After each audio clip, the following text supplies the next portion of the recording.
Sumainyo ang Panginoon. At sumainyo din. Ang mabuting balita ng Panginoon ayon kay San Marcos. Papuri sa iyo, Panginoon.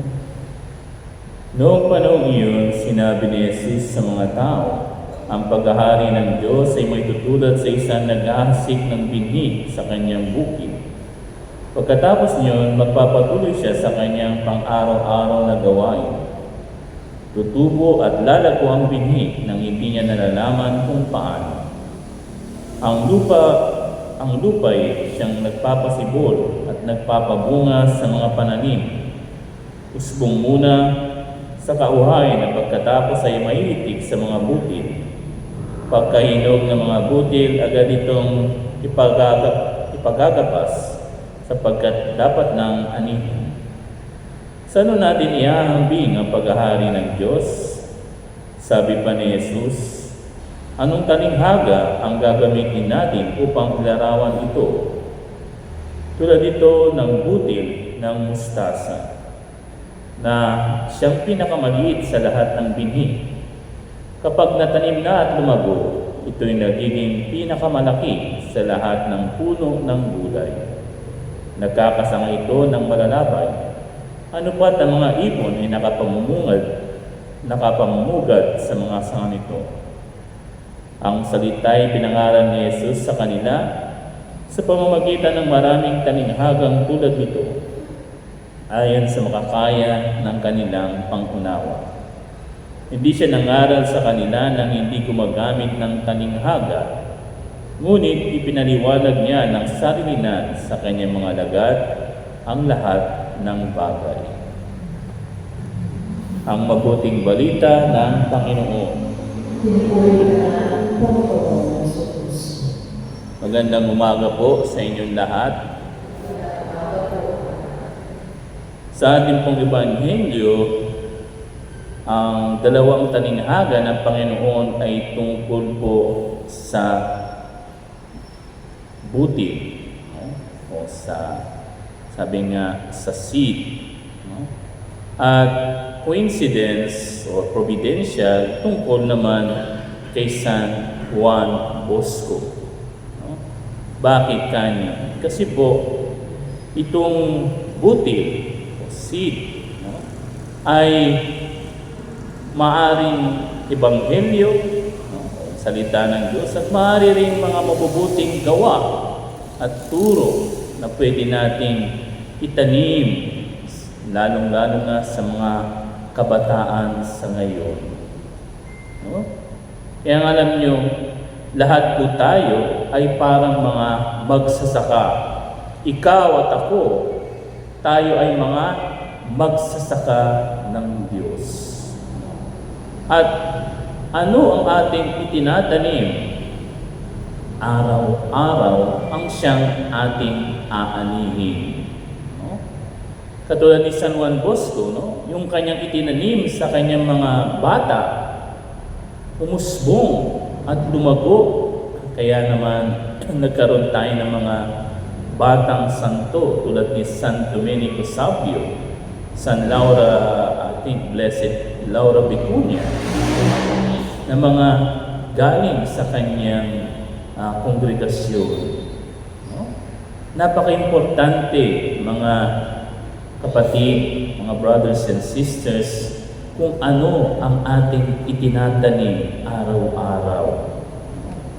Ito ba'y mabuting binhi o ito ba'y masamang binhi? Kaya nga, you reap, sabi nga sa English, di ba? You reap what you sow. Aanihin mo kung anong iyong itinanim. Sabi nga, may kanta pa nga, magtanim ay di biro, maghapon kayo po. So, lahat po tayo ay mga farmers ni Lord. At importante, katulad ni San Juan Bosco, itanim natin ang mga mabubuting bagay, lalong-lalo na sa ating mga kabataan. Kahit maliliit lang, mga butil, mga butil ng mga magagandang aral, magagandang halimbawa, no?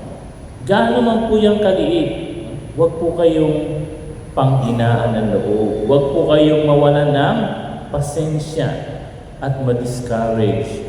Siguro, no? Naalala ko yung may isang sister, no?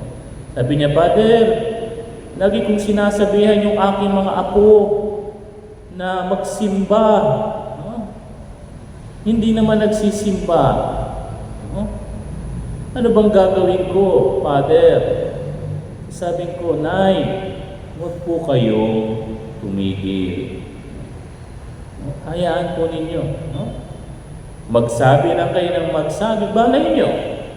Sa 1,000 sinabi nyo, may isa dyan na maaring tumimo sa puso ng inyong apo. At isang araw magugulat na lang kayo, siya na mismo ang magsisimba ng hindi ninyo sinasabihan. At alam niyo, totoo po yan. At isa po ako sa pwedeng mag-testigo. No? Dahil ganun po yung lola ko. No? Ganun din po yung lola ko. No? Kada linggo, sinasabihan kami, no? Na magsimba. Of course, hindi naman kami nagsisimba. No? Madalas. Pero, kita ninyo, dahil nagpatuloy siya sa pagsasabi, hindi siya nawalan ng pag-asa. Dumating ang panahon, nagsimba na kaming kusa. Kusa na po kaming nagsisimba. Dahil hindi tumigil sa pangangaral ang aming lola, ang aking lola. Kaya mga magulang, mga guro, mga tagapagturo, katikis, sino pa yan? Mga lolo at lola, tiyahin. Huwag niyo sabihin na, ay, pinagsabihan ko na, tapos na. Pagsabihan ninyo, sabihan ninyo, i-advise ninyo. At magugulat kayo, isang araw, yung inyong itinanim sa inyong mga apo, sa mga inyong mga estudyante, sa inyong mga anak, magtutubo. Kailangan lang maging mapagpasensya po tayo. Huwag tayong mawawalan ng pag-asa. Diba? Yan yung ating Jubilee today, this year.